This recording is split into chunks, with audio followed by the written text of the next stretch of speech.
everyone.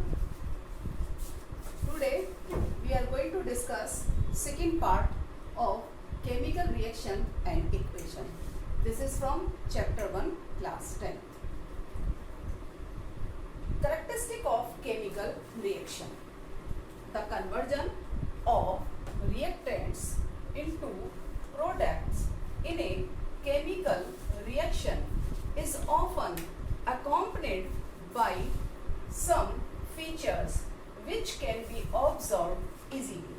It means जब कोई chemical reaction होती है तो उसमें कुछ ऐसे चेंजेस होते हैं जिन्हें हम इजीली ऑब्जर्व कर लेते हैं। जैसे अगर हमने रिएक्शन कराई, रिएक्टेंट को मिलाया आपस में और उसके बाद जब प्रोडक्ट बना तो उसका कलर चेंज हो गया या कोई उसमें प्रेसिपिटेट फॉर्म हो गया या फिर उसमें हीट चेंज हो गया, तो कुछ इस तरह के चेंजेस होते हैं जिन्हें हम इजीली ऑब्जर्व कर सकते हैं।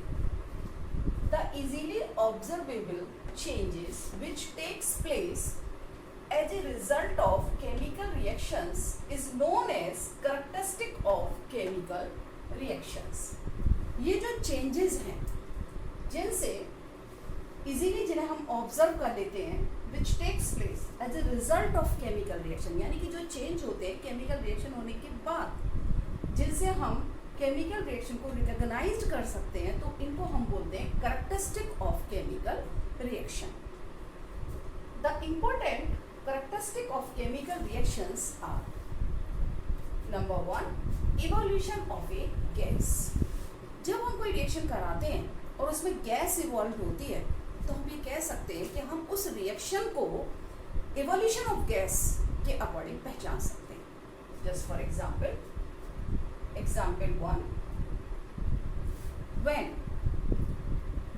zinc react with hydrochloric acid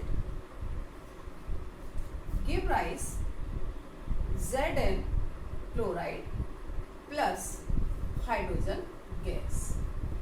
ये रिप्रेजेंट करता है कि हाइड्रोजन गैस रिलीज हो गई। तो इसमें जो ये हाइड्रोजन गैस निकली, इससे हमें ये पता लग जाएगा, हम ये कह सकते हैं कि ये वाली रिएक्शन ऐसी है जिसमें हाइड्रोजन गैस निकलती है। अब ये रिएक्शन जब हम करा रहे हैं तो हमें कैसे पता कि ये वाली गैस हाइड्रोजन गैस ही है? उसके लिए हम क्या करते हैं, जैसे सपोज हमारे पास ये एक कॉनिकल फ्लास्क है और इस फ्लास्क में हमने यहाँ पर जिंक पीसेस लिए हैं और जिंक पीसेस में हमने हाइड्रोक्लोरिक एसिड डाल दिया। सपोज हमने ये हाइड्रोक्लोरिक एसिड डाल दिया। अब यहाँ से गैस रिलीज होगी। अब ये जो गैस रिलीज होगी, अब ये गैस हाइड्रोजन गैस है या नहीं, ये कैसे पहचानेंगे? तो इसको पहचानने के लिए हम क्या करते हैं, एक कैंडल लाते हैं। कैंडल यानी जलती हुई कैंडल लाएं या जलती हुई मैच स्टिक लाएंगे। जैसे ही मैच स्टिक लाएंगे तो ये जो गैस है ये और तेजी से निकलेगी और पॉप साउंड प्रोड्यूस करेगी। पॉप साउंड यानी कि आवाज आएगी हल्की सी, और ये जो है गैस और ज़्यादा सपोर्टिंग, क्योंकि हाइड्रोजन गैस जो सपोर्टिंग होती है बर्निंग के, तो जब हम कैंडल लाते हैं तो ये गैस जो है इसको सपोर्ट करती है और गैस हमको पॉप साउंड के साथ, पॉप साउंड हमको नजर आता है, पॉप साउंड हमको सुनाई देती है, तो हम समझ जाते हैं कि ये हाइड्रोजन गैस है।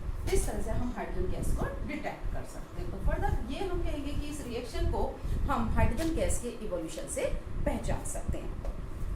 सेकेंड रिएक्शन, सपोज हमने कैल्शियम क्लोराइड, सेकेंड रिएक्शन में सेकेंड एग्जाम्पल अगर हम लेते हैं, सेकेंड एग्जाम्पल, एग्जाम्पल 2,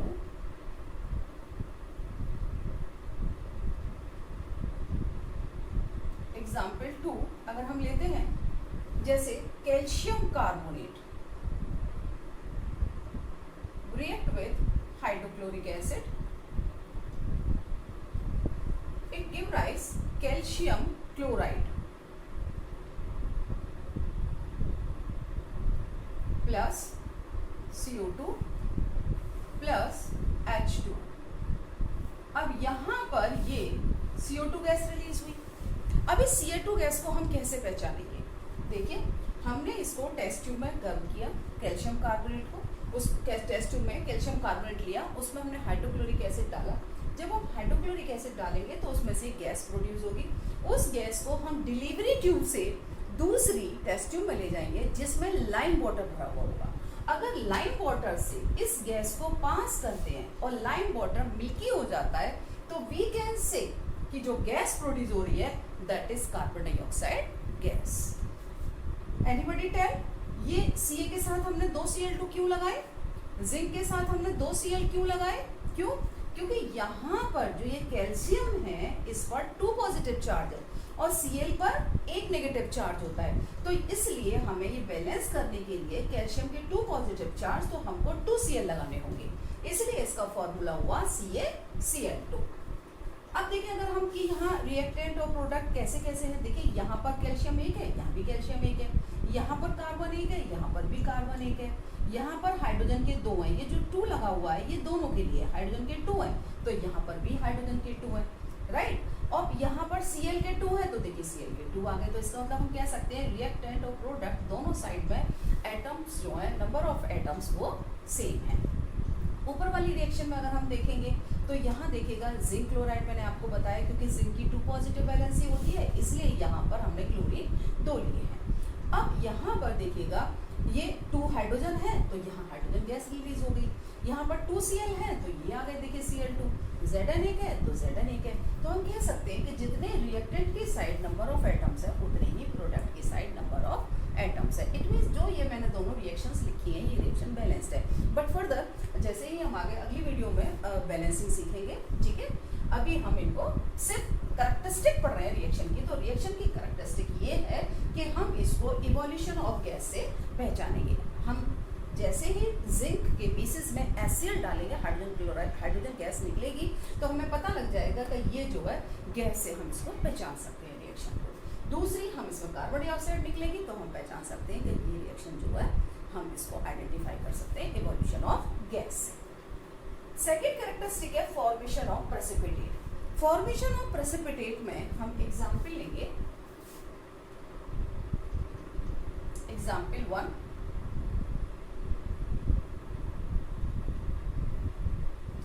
एग्जाम्पल 1 हम लेंगे, एग्जाम्पल 1 बेरियम क्लोराइड लेंगे, बेरियम क्लोराइड, और बेरियम क्लोराइड में जब हम H2SO4 डालेंगे, H2SO4 डालेंगे बेरियम क्लोराइड में तो क्या होगा, देखिए बेरियम यहाँ से आएगा और सल्फेट यहाँ से, तो क्या बनेगा बेरियम सल्फेट, और बेरियम सल्फेट का कलर होता है व्हाइट, व्हाइट प्रेसिपिटेट होता है, व्हाइट प्रेसिपिटेट। प्रेसिपिटेट क्या होता है हमें ये पता होना चाहिए कि प्रेसिपिटेट क्या होता है। प्रेसिपिटेट एक सॉलिड होता है, सॉलिड, जैसे हमने बेरियम क्लोराइड लिया और बेरियम क्लोराइड में सल्फ्यूरिक एसिड डाला, जैसे ही हम बेरियम क्लोराइड में सल्फ्यूरिक एसिड डालेंगे तो वहां पर इस तरह से थिक टाइप का टेस्ट ट्यूब के अंदर हमें नजर आएगा, जैसे कि दूध होता है, दूध जब थोड़ा सा खराब हो जाता है तो उसमें जो पीसेस पीसेस से हो जाते हैं, इस तरह का हमें थोड़ा नजर आएगा। इट मीन्स कि जो सॉलिड है वो लिक्विड से अलग हो जाता है, जैसे दूध खराब होता है जब फट जाता है बोलते हैं तो उसमें भी अलग हो जाता है ना, लिक्विड अलग हो जाता है और वो अलग हो जाता है। इसी तरह से प्रेसिपिटेट में भी सॉलिड सब्सटेंस जो है टेस्ट ट्यूब में उस लिक्विड से, सॉल्यूशन से सेपरेट हो जाता है, दैट इज प्रेसिपिटेट। तो यहाँ पर बेरियम सल्फेट का प्रेसिपिटेट बनेगा और ट्वाइस HCl एसिड, राइट। ये हमारी प्रेसिपिटेशन रिएक्शन है जिससे हम प्रेसिपिटेशन से पहचान सकते हैं। सेकेंड एग्जाम्पल हम लेंगे,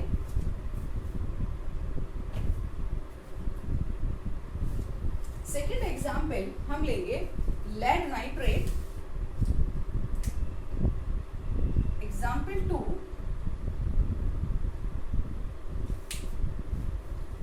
लेड नाइट्रेट सॉल्यूशन लेंगे PbNO3। देखिए NO3 का मैंने होल्ड टाइज लगाया, क्यों?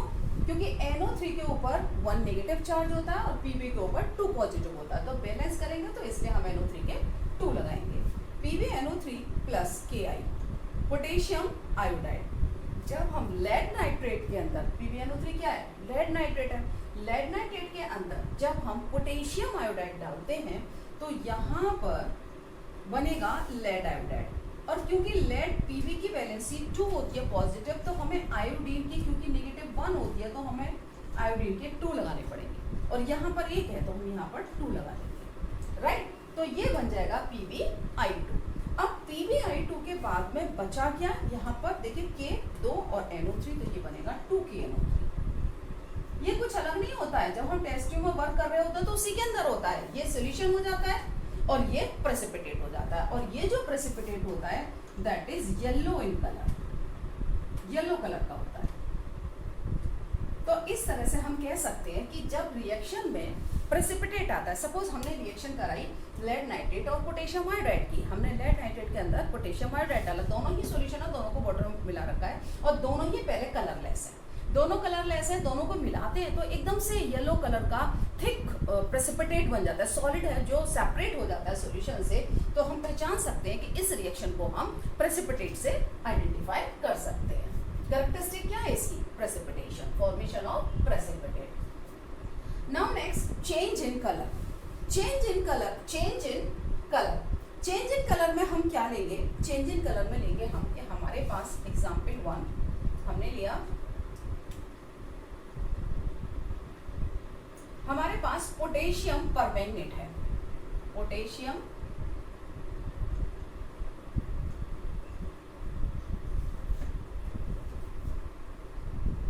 परमैंगनेट, इसका जो फॉर्मूला होता है KMnO4, पोटेशियम परमैंगनेट। इसमें अगर हम सिट्रिक एसिड डालें, सिट्रिक एसिड कहां से आता है, सिट्रिक एसिड लेमन के अंदर होता है, ये लेमन जूस में मिलेगा, ठीक है। सिट्रिक एसिड अगर हम डालते हैं तो ये जो पोटेशियम परमैंगनेट होता है ये पर्पल कलर का होता है, और पर्पल कलर इसका जैसे ही सिट्रिक एसिड डालते हैं कलरलेस हो जाता है, यानी कि पर्पल कलर इसका हट जाता है, रिमूव हो जाता है और ये हो जाता है कलरलेस। ये पर्पल कलर सॉल्यूशन है जो कि कलरलेस सॉल्यूशन में बदल जाता है, राइट। तो ये हमने देखा कलर चेंज। एक और है कि हम अगर लें, हमने पोटेशियम डाइक्रोमेट लिया, पोटेशियम डाइक्रोमेट में अगर हम सेकेंड एग्जाम्पल इसी का है, यहाँ लिख देते हैं second example, if we take potassium dichromate, potassium dichromate, potassium dichromate का फॉर्मूला होता है K2Cr2O7 और ये ऑरेंज कलर का होता है, जब हम इसको वाटर में डिसॉल्व करते हैं तो ये ऑरेंज कलर का सॉल्यूशन बनाता है।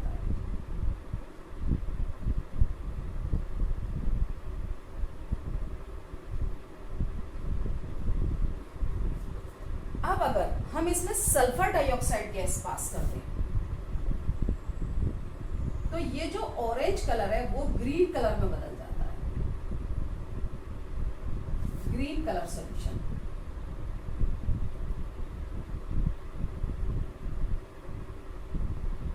तो ये क्या कैरेक्टरिस्टिक हो गई, ये कैरेक्टरिस्टिक हो गई change in colour. It means हमने किसी रिएक्शन को उसके कलर चेंज से पहचान लिया। कैसे, पोटेशियम डाइक्रोमेट ऑरेंज कलर का था, सल्फर डाइऑक्साइड पास की वो ग्रीन कलर में कन्वर्ट हो गया। पोटेशियम परमैंगनेट पर्पल कलर का था, उसमें हमने लेमन जूस डाला, इनमें सिट्रिक एसिड डाला तो वो कलरलेस हो गया। तो इन रिएक्शंस को हम चेंज इन कलर के अकॉर्डिंग रिकॉग्नाइज कर सकते हैं। Now next step we want to rub it.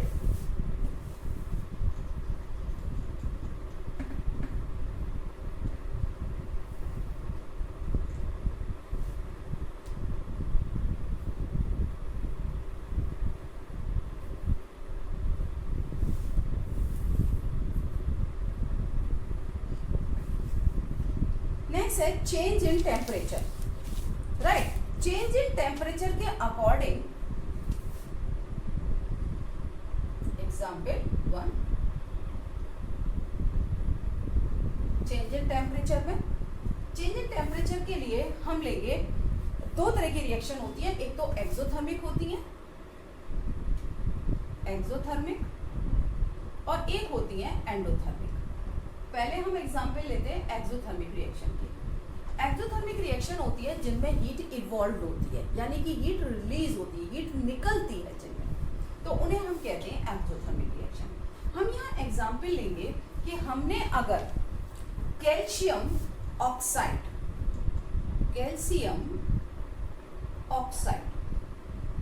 Formula क्या होगा, CaO।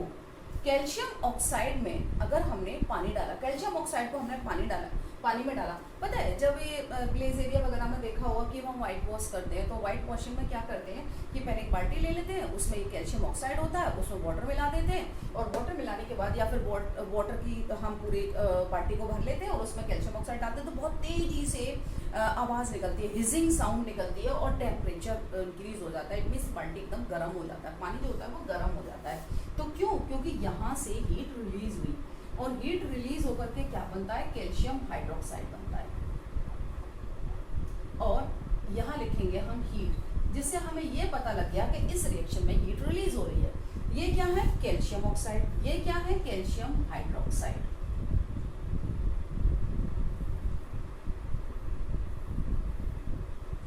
कैल्शियम, इसका जो कॉमन नेम है कैल्शियम ऑक्साइड का, इसे हम बोलते हैं,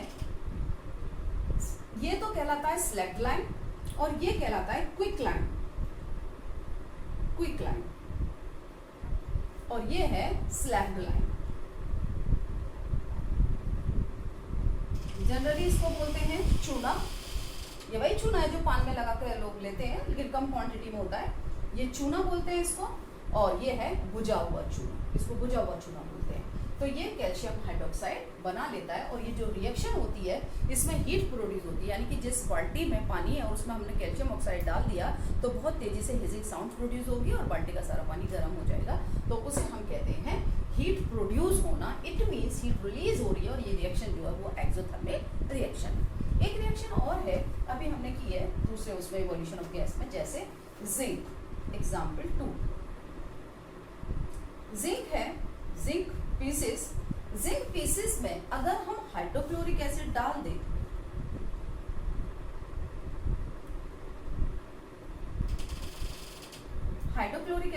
दें, जिंक पीसेस के अंदर, तो क्या होगा कि यहाँ पर जिंक क्लोराइड बनेगा, हाइड्रोजन गैस रिलीज होगी, और जो टेस्ट ट्यूब है, जिस टेस्ट ट्यूब में हमने डाला है वो टेस्ट ट्यूब हीट हो जाएगी, यानी कि टेस्ट ट्यूब जो है वो हमें थोड़ी हॉट लगेगी। जैसे ही हम टेस्ट ट्यूब को टच करेंगे तो टेस्ट ट्यूब हमें हॉट फील होगी, तो हम कहेंगे कि ये भी एक जो है हीट प्रोड्यूस हो रही है, तो ये भी एक्सोथर्मिक रिएक्शन का एग्जाम्पल है, राइट।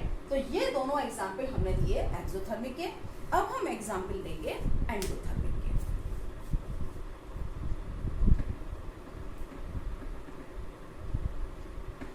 यानी चेंज इन टेम्परेचर में या तो हीट ली जाती है या हीट दी जाती है। अगर प्रोडक्ट की साइड हीट लिखी हुई है तो हम कहेंगे कि ये एक्सोथर्मिक रिएक्शन है, हीट रिलीज हो रही है।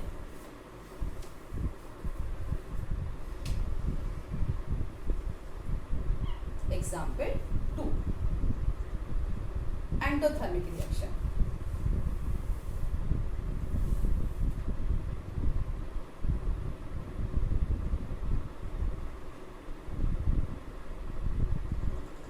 Endothermic reactions are those reactions in which heat absorb होती है, राइट। तो उसके लिए हम एग्जाम्पल लेंगे, जैसे हमने लिया बेरियम हाइड्रोक्साइड। बेरियम हाइड्रोक्साइड में हमने NH4Cl मिला दिया। NH4Cl क्या है, अमोनियम क्लोराइड। जब हमने बेरियम हाइड्रोक्साइड में अमोनियम क्लोराइड डाला तो यहाँ पर बेरियम क्लोराइड बनेगा, BaCl, और क्या बनेगा, अमोनिया गैस रिलीज होगी, NH3 एंड H2। रिएक्शन को हम बैलेंस कर लें। रिएक्शन को हम बैलेंस करेंगे तो देखिए यहाँ पर B है, 1 है, Cl के 2 हैं, आ गए। हाइड्रोजन के कितने हैं, 8 और 2 10, राइट। 3 यहाँ आ गए। यहाँ हम ले लें हाइड्रोजन के, देखिए साथ ही नाइट्रोजन के कितने हैं, 2, तो ये हो गया, देखिए पूरा हो गया, ट्वाइस NH3, 6 हो गए। अब हमारे पास हाइड्रोजन के कितने हैं, 8 और 2 10, और यहाँ पर कितने हैं, 6, तो हमारे पास हाइड्रोजन के कितने बचे, 2, 4 बचे, तो हम 2 लगा लेंगे पहले, और ऑक्सीजन के 2, तो अब हमारी रिएक्शन बैलेंस है। इट मीन्स कि इस रिएक्शन में जैसे ही हम बेरियम हाइड्रोक्साइड में अमोनियम क्लोराइड मिलाते हैं तो हमें टेस्ट ट्यूब, जब हम टच करते हैं तो टेस्ट ट्यूब हमें वेरी कोल्ड, ठंडी महसूस होती है। जैसे टच करेंगे ठंडी ठंडी लगेगी, तो हम समझ जाएंगे कि ये जो रिएक्शन है वो एंडोथर्मिक है। कुछ समय बाद वही टेस्ट ट्यूब, थोड़ी देर बाद जब ये रिएक्शन हो जाएगी तो एटमॉस्फेयर से, सराउंडिंग से हीट एब्जॉर्ब करके नॉर्मल हो जाएगी। तो हम कहेंगे कि ये जो रिएक्शन है दैट इज, इसमें हीट ली गई, सराउंडिंग से हीट ली, अपने आसपास से हीट ली, तो हम कहेंगे कि ये एंडोथर्मिक रिएक्शन है। अनदर एग्जाम्पल कि अगर हमें कैल्शियम क्लोराइड को, ये एग्जाम्पल 1 अकॉर्डिंग एंडोथर्मिक और एग्जाम्पल 2 अकॉर्डिंग एंडोथर्मिक। सपोज हमें कैल्शियम क्लोराइड को, कैल्शियम कार्बोनेट को गर्म करना है, तो गर्म करेंगे हम कैल्शियम कार्बोनेट को, तभी ये डिकम्पोज होगा। इट मीन्स हम यहाँ पर हीट देंगे इसको, तो इसने हीट ली, हीट ले करके ये बनाएगा calcium oxide plus carbon dioxide gas release हो जाएगी। तो इट मीन्स इन्होंने हीट ली। अगर हम हीट को रिएक्टेंट की साइड रिप्रेजेंट कर रहे हैं, देखिए हमने रिएक्टेंट की साइड की, तो हम कहेंगे कि वो रिएक्शन एंडोथर्मिक है, उनमें हीट ली जा रही है।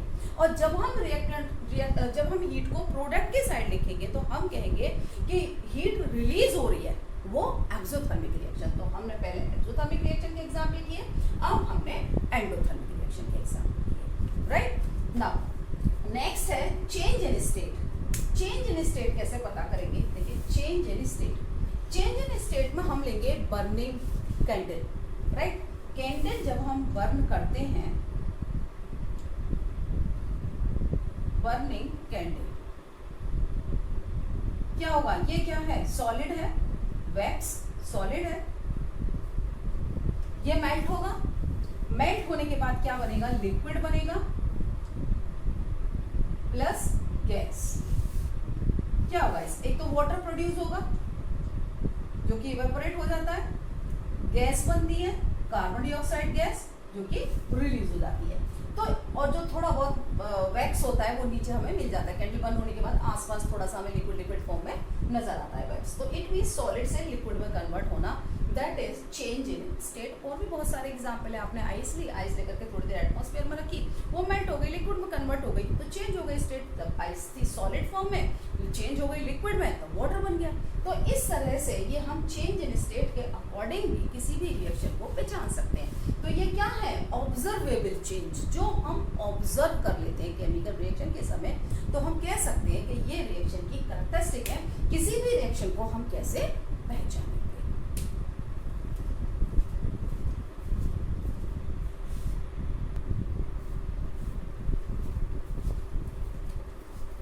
Chemical equations. The method of representing a chemical reaction with the help of symbols and formulae of the substance involved in it is known as a chemical equation. For example,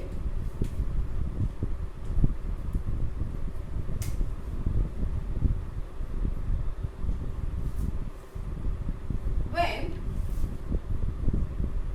zinc react with sulfuric acid,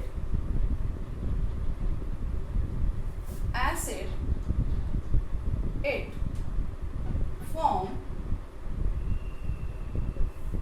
forms zinc sulfate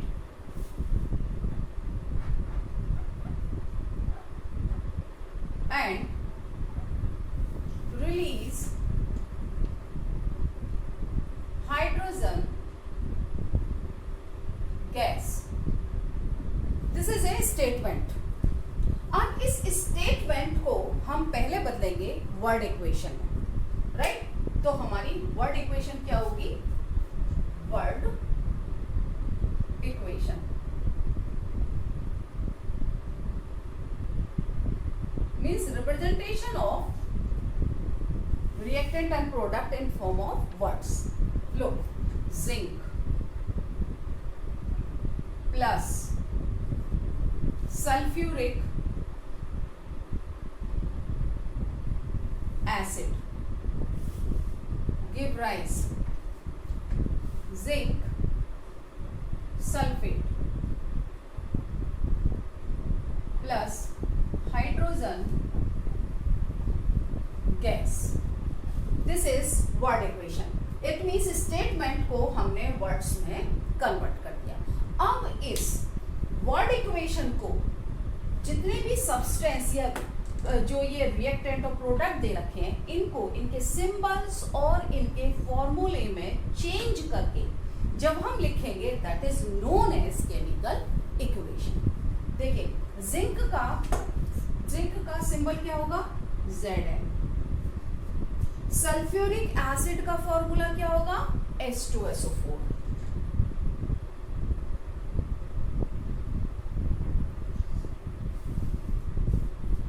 zinc sulphate का formula क्या होगा ZnSO4. Hydrogen gas H2. It means कि हमने इस word equation को symbols में और फॉर्मूले की फॉर्म में डिनोट कर दिया, रिप्रेजेंट कर दिया. तो अब हम कहेंगे कि ये जो रिएक्शन है that is chemical equation. Right. Chemical equation में हम बैलेंस्ड और अनबैलेंस्ड पढ़ेंगे. Balanced and unbalanced chemical equations.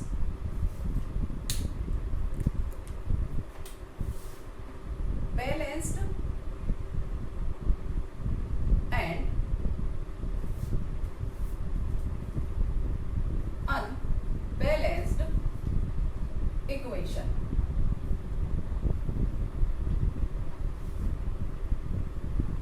Look at here. Now, one example. Suppose Fe iron plus HCl twice HCl. It form FeCl2 plus H2. Sometimes you have seen written in book FeCl3.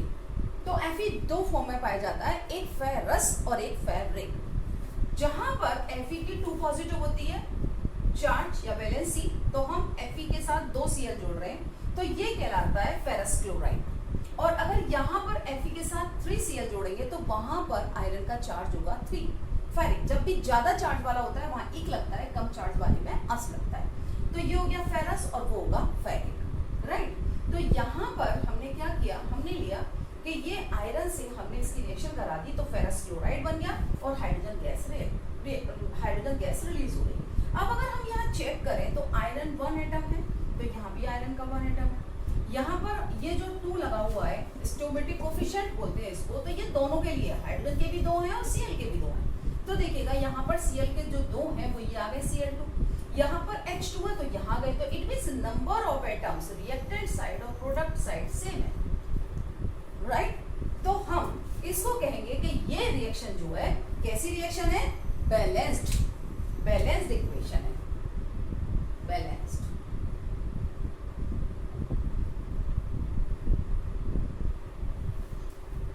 I'll give you a next example. Suppose H2 plus O2 and H2. Is this reaction balanced? No, it is not balanced. Look, यहाँ पर hydrogen के 2 हैं तो hydrogen के 2 आ गए. यहाँ पर oxygen के 2 हैं बट यहाँ पर ऑक्सीजन के 1 हैं. तो हमें इसको बैलेंस करना होगा. Why is it necessary to balance the chemical equation? It is necessary according to law of conservation of mass. Matter can neither be created nor destroyed. तो जितना नंबर ऑफ एटम रिएक्टेंट की side होंगे उतने ही number of atom product की side होंगे. जितना मास, जितना wait, जितना मास रिएक्टेंट को होगा, सपोज इधर 100 ग्राम है, सपोज ये हमने लिया 2 ग्राम और ऑक्सीजन हमने ले ली यहाँ पर 32 ग्राम, तो 2 और 32 34, तो यहाँ भी 34 होना चाहिए. अदरवाइज हमको इसको बैलेंस करना होगा. ये बैलेंस नहीं है. तो अगर हम बैलेंस करेंगे तो क्या करेंगे, हम यहाँ पर 2 लगा लेते हैं. H2 से पहले 4 हाइड्रोजन और यहाँ पर लगा लेते हैं 2. Now it is balanced. Okay, अब अगर हम इस रिएक्शन को चेक करेंगे तो यहाँ पर 4 हाइड्रोजन है. हाइड्रोजन का जो मास होता है 1 होता है, तो 4 ग्राम हाइड्रोजन हो गया, 2 और 2 से मल्टीप्लाई, और यहाँ ऑक्सीजन कितना हो गया 32 हो गया. तो 4 और 32 कितना होना चाहिए 36. और यहाँ हम चेक करेंगे वाटर का 18 होता है, 2 से मल्टीप्लाई करोगे 36. इट मीन्स इधर और इधर आपने law of conservation of mass 9th class में पढ़ा है. लॉ ऑफ कंजर्वेशन ऑफ मास में आप देखते हैं कि जितना रिएक्टेंट की साइड मास होता है उतना ही प्रोडक्ट की साइड होता है. लोग यहाँ पर अगर 1 ग्राम है, 1 से मल्टीप्लाई 2 और पूरे को मल्टीप्लाई 2 से, तो ये आ गया 4 ग्राम हाइड्रोजन. ऑक्सीजन कितनी है 16 मल्टीप्लाई 2, एटॉमिक मास ऑक्सीजन का 16 होता है, तो इज इक्वल टू 32. तो टोटल कितना हो गया 4 प्लस 32 इज इक्वल टू 36. और यहाँ पर क्या होगा 2 मल्टीप्लाई हाइड्रोजन का 2, डिफरेंट एटम्स के बीच में प्लस का साइन लगाते हैं 16, तो 2 multiply 18 is equal to 36. It means equal. तो mass of reactant is equal to mass of product. तो अगर रिएक्शन बैलेंस्ड होगी, it means chemical equation balanced होगी, तो मास प्रोडक्ट का should be equal to mass of reactant.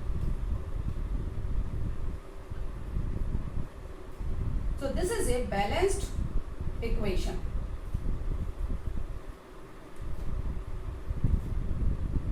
Right? So these are the example of unbalanced and balanced equation. Balanced equation क्योंकि हमको जो है रिएक्शन को बैलेंस करना नेसेसरी होता है according to law of conservation of mass.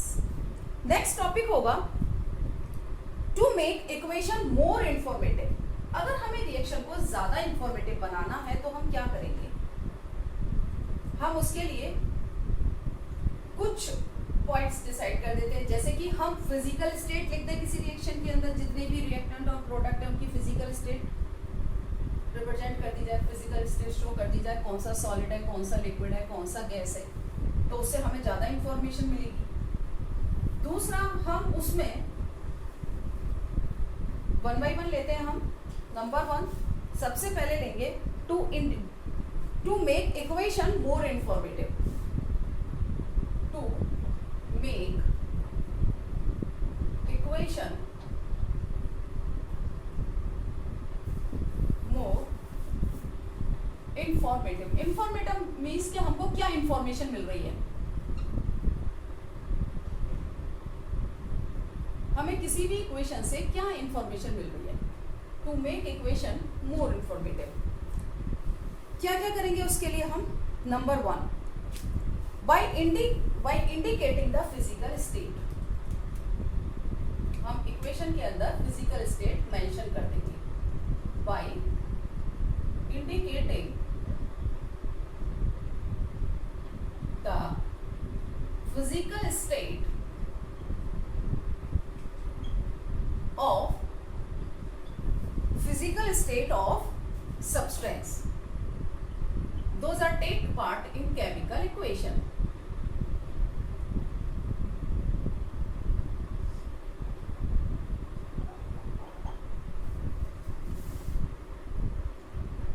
In chemical equation.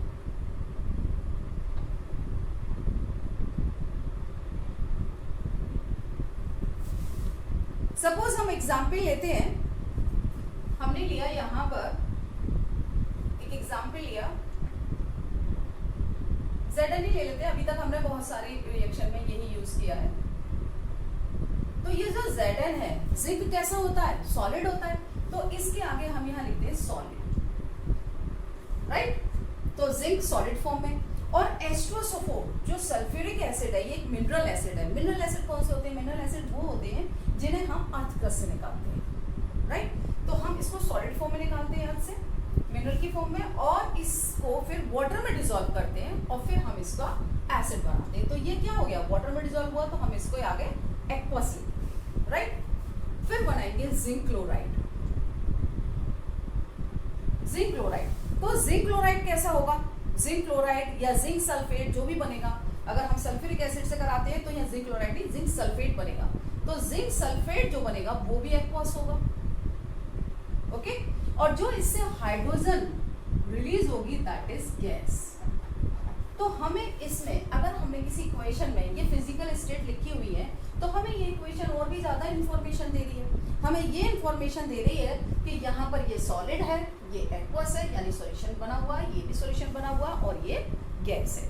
अब हम एक और एग्जांपल लेते हैं, जैसे कैल्शियम हाइड्रोक्साइड। जैसे हम अगर कैल्शियम हाइड्रोक्साइड का एक्वस सॉल्यूशन हो तो हम उसे बोलते हैं लाइम वाटर।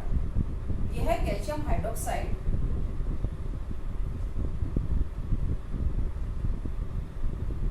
और कैल्शियम हाइड्रोक्साइड, जैसे मैंने अभी बोला आपको लाइम वाटर, तो इसका मतलब ये होगा एक्वस। और हम इसमें पास कर दें कार्बन डाइऑक्साइड गैस, राइट। तो कार्बन डाइऑक्साइड क्या है? गैस है। तो क्या बनेगा? कैल्शियम कार्बोनेट बनेगा और हाइड्रोजन गैस CaCO3 और क्या बनेगा? वाटर बनेगा H2O। ठीक है। तो यहाँ पर देखिए ये एक्वस है, ये गैस है और ये सॉलिड है और ये लिक्विड है। देखिए कितनी सारी हमको इंफॉर्मेशन मिली कि इसमें कैल्शियम हाइड्रोक्साइड एक्वस है, कार्बन डाइऑक्साइड गैस है, कैल्शियम कार्बोनेट सॉलिड है और वाटर लिक्विड है। तो हमको अगर हम किसी भी रिएक्शन के अंदर अगर उसके जो भी सब्सटेंस उसमें पार्टिसिपेट कर रहे हैं, रिएक्टेंट या प्रोडक्ट जो भी है केमिकल इक्वेशन के अंदर, अगर हम उनकी फिजिकल स्टेट लिख देते हैं तो हमें रिएक्शन से और भी ज्यादा इंफॉर्मेशन मिल जाती है।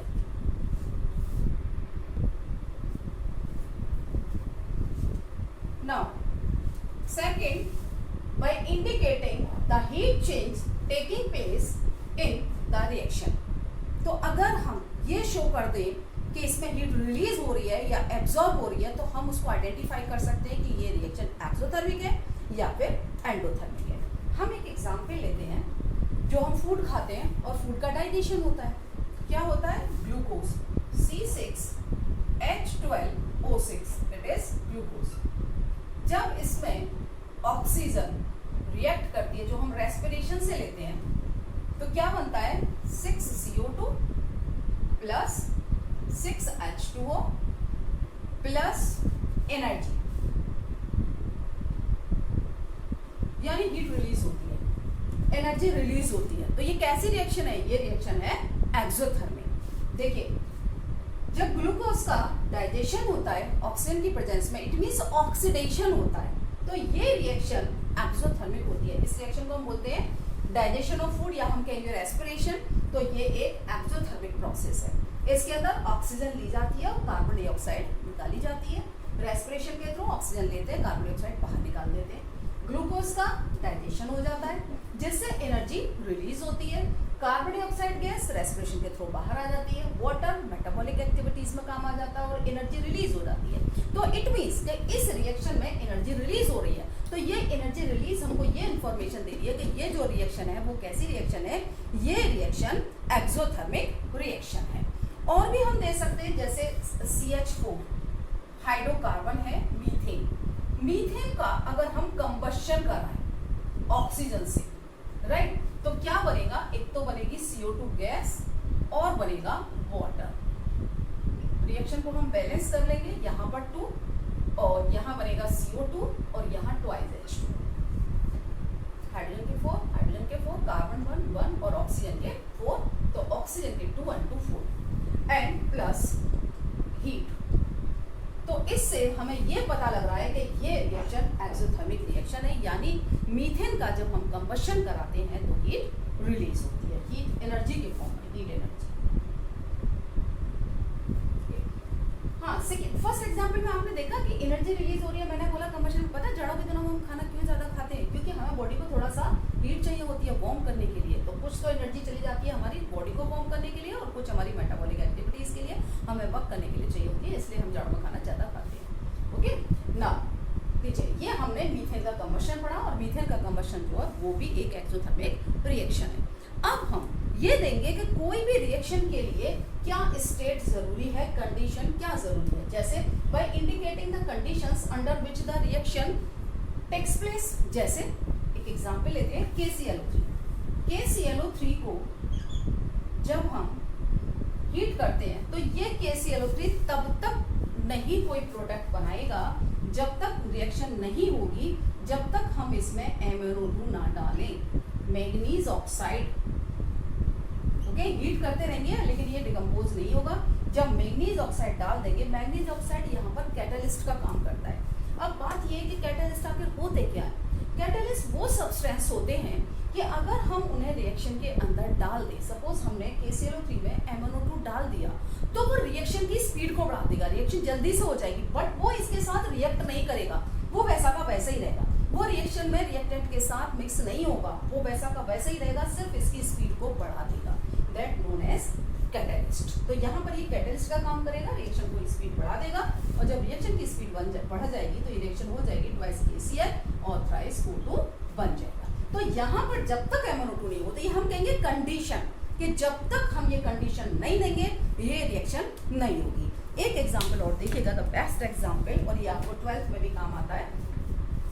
ये एग्जाम्पल है आपका कि कार्बन मोनोऑक्साइड आपकी गैस है और इसकी हम हाइड्रोजन के साथ रिएक्शन करा रहे हैं, हाइड्रोजन गैस के साथ। अगर हाइड्रोजन गैस और कार्बन मोनोऑक्साइड का मिक्सचर हो तो इसे वाटर गैस कहते हैं, या 11th में पढ़ोगे हाइड्रोजन चैप्टर में, राइट। लेकिन ये रिएक्शन तब तक नहीं होगी जब तक हम यहाँ पर कैटलिस्ट की तरह जिंक ऑक्साइड और क्रोमियम ऑक्साइड ना लें। ये तो हम लेंगे कैटलिस्ट की तरह, और साथ ही हमें इसके लिए एक स्पेसिफिक टेम्परेचर और प्रेशर लेना होगा, 300 एटमॉस्फेरिक प्रेशर। हम कितने एटमॉस्फेयर पर रहते हैं? 1 एटमॉस्फेरिक प्रेशर, और इसके लिए हमें लेबोरेटरी में 300 एटमॉस्फेरिक प्रेशर प्रोड्यूस करना होगा, राइट। और टेम्परेचर हमें 300 डिग्री सेंटीग्रेड रखना होगा, तब ये रिएक्शन होगी। और जब ये रिएक्शन होगी तो इससे बनेगा मीथेनॉल, CH3OH, राइट। तो ये हमें कंडीशंस हो गई। तो इस तरह से हम किसी भी रिएक्शन को ज्यादा इंफॉर्मेटिव बना सकते हैं। ये मेरा केमिकल रिएक्शन के ऊपर आज सेकेंड पार्ट है, इसके बाद नेक्स्ट पार्ट आएगा। इस तरह से ये चैप्टर जब तक पूरा होगा, कई पार्ट बनेंगे, आप 1 by 1 देखते रहिएगा। अगर आपको वीडियो अच्छी लगती है तो आप चैनल को सब्सक्राइब करिए, लाइक करिए, फ्रेंड्स को शेयर करिए। फ्रेंड्स को शेयर करेंगे, जिन फ्रेंड्स को आपके नहीं पता है उनको भी पता लग जाएगा और वो भी इसका बेनिफिट उठा पाएंगे। Thank you.